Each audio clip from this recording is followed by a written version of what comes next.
Conheça a história da Igreja do Omo, na província da Pavia Norte da Itália, uma das igrejas mais antigas do mundo.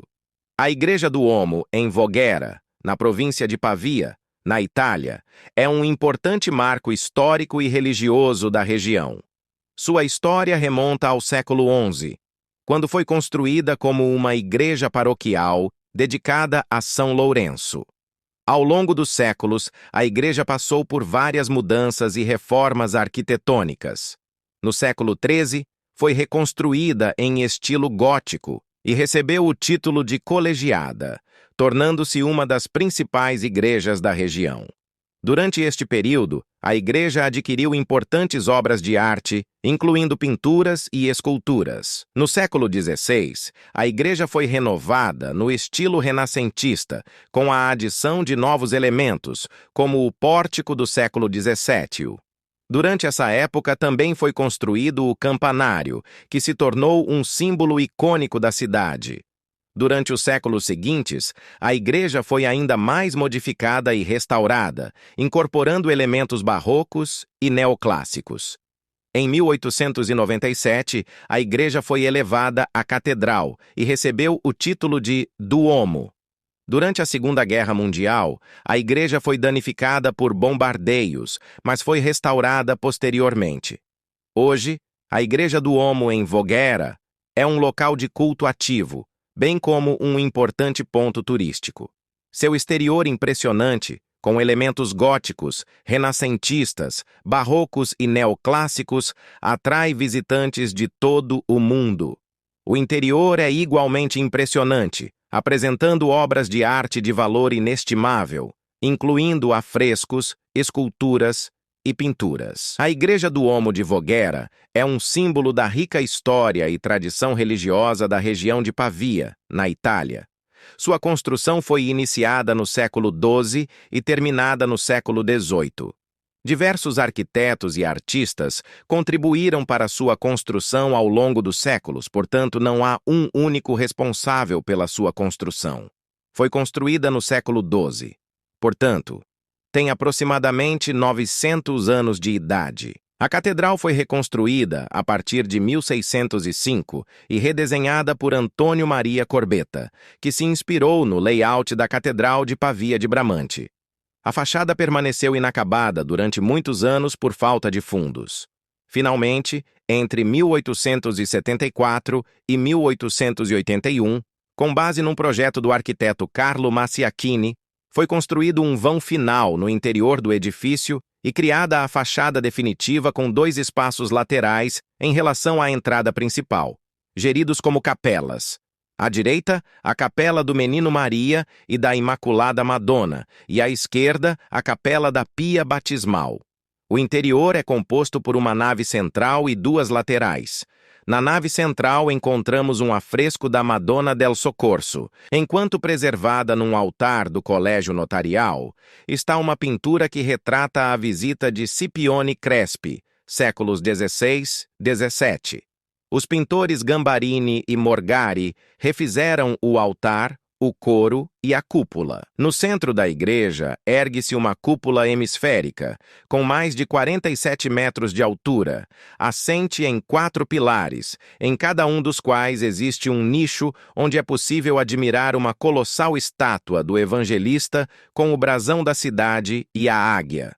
Na base romana, a cúpula, encimada por uma lanterna e enriquecida por uma lanterna octogonal, foi projetada pelo arquiteto Corbetta e afrescada entre 1906 e 1908 pelos turcos Luigi Morgari e Rodolfo Gambini.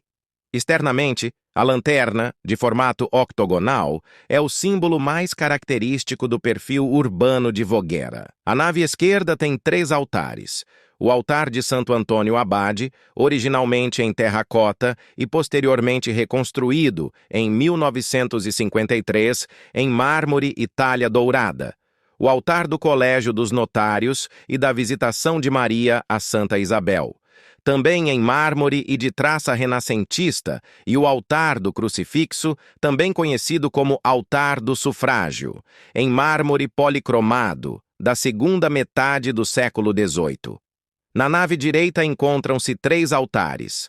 o altar de Santa Catarina de Sena, o altar de Nossa Senhora do Soco e o altar de São Miguel Arcanjo. Todos foram feitos em mármore policromado e datam do final do século XIX. Todos os três retratam cenas religiosas. No primeiro, Santa Catarina é retratada descalça em traje monástico, no segundo, São Tadeu com a Virgem e no terceiro, o Triunfo de São Miguel. Uma das obras mais antigas que testemunha os esplendores do passado é um pequeno relicário contendo um fragmento do Santo Espinheiro. Este é o espinho da coroa de Cristo depositado num cofre e guardado em Voguera durante cerca de 700 anos. Hoje propriedade da freguesia e atribuível a ourives góticos de Além-Alpes. Disse que a relíquia chegou a Voguera com os cavaleiros cruzados após as guerras na Terra Santa, através de uma engenhoca sofisticada, uma empilhadeira chamada nuvem, e empurrada manualmente por uma longa série de engrenagens.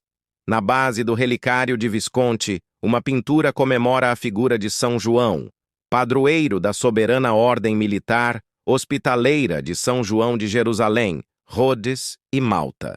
Durante a festa de São Bovo, foi mostrado ao povo pelo bispo e milhares de pessoas se ajoelharam para obter a bênção. A Catedral de Voguera está equipada com 2 órgãos. O mais antigo é um Serace de 1833, opus 477. O outro foi instalado pela empresa Massione em 2013, mas na verdade é a reconstrução do órgão Balbiani de 1962, adquirido à Catedral de Pavia. O órgão é totalmente novo, desde a transmissão até a frente, enquanto todo o material sonoro foi recuperado e restaurado.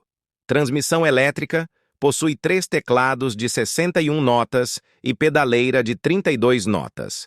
Os juncos são 5.003, num total de 74 registros. Parte da Catedral de Voguera, pouco conhecida e certamente de grande interesse artístico e cultural, são os antifonários medievais. São grandes livros guardados no interior da catedral e contêm as partituras do canto contrário à voz principal, reservadas ao celebrante durante as missas cantadas. As capitulares dos antifonários da Catedral de Voguera são atribuídas ao famoso mestre da Vitae Imperatorum, que trabalhou na década de 1530, e doadas à Catedral de Voguera pela família Visconti de Milão.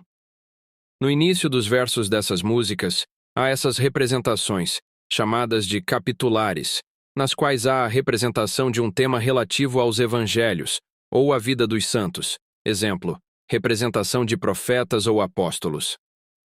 As miniaturas das capitulares, embora tornadas mais realistas pela presença de barbas e rugas, mantêm a mesma expressão inalterada em todos os rostos, mesmo quando o personagem e o tema abordado variam. Como em todas as outras pinturas do Outrepo Pavese, é interessante notar que nos antifonários da Catedral de Voguera são preferidas cores vivas e não realistas, não só na criação de fundos ou arquitetura para os afrescos,